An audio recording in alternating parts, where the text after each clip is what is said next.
प्रिय विद्यार्थियों, ऑनलाइन हिंदी शिक्षण व्यवस्था में मैं रामजी तिवारी पुनः एक बार आपका स्वागत करता हूं। आज का जो विषय है हिंदी में प्रकरण है वह है हिंदी साहित्य का विकास क्रम।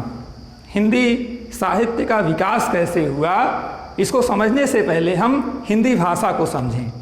हिंदी भाषा का जो वर्तमान में प्रचलित रूप है वह खड़ी बोली का परिमार्जित स्वरूप है और यह खड़ी बोली राजस्थानी और ब्रज भाषा से निर्मित है, जिसका आविर्भाव 13वीं शताब्दी से माना गया है। तो इतना क्लियर हो गया, अर्थात जो हिंदी भाषा है, हिंदी साहित्य है, वह खड़ी बोली का परिमार्जित स्वरूप है। तो खड़ी बोली का विकास कैसे हुआ? तो खड़ी बोली के विकास क्रम में सबसे पहले खड़ी बोली गद्य का प्रथम दर्शन अकबर के दरबारी कवि गंग की रचना चंद छंद वर्णन की महिमा से होता है। कवि गंग का मूल नाम गंगा प्रसाद था। नेट में कई बार पूछा गया है तो इसको भी ध्यान रखेंगे।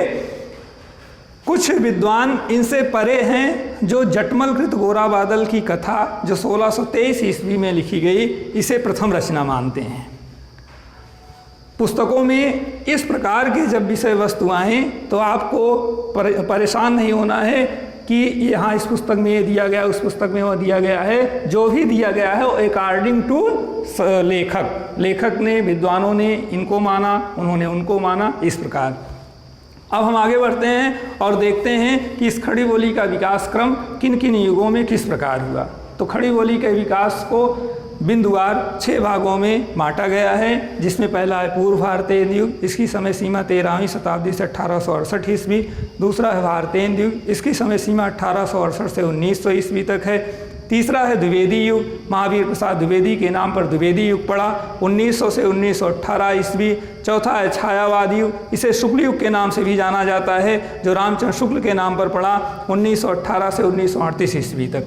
पांचवा छायावादोत्तर युग, इसे शुक्लोत्तर युग भी कहा जाता है, इसकी समय सीमा 1938 से 1947 ईस्वी है।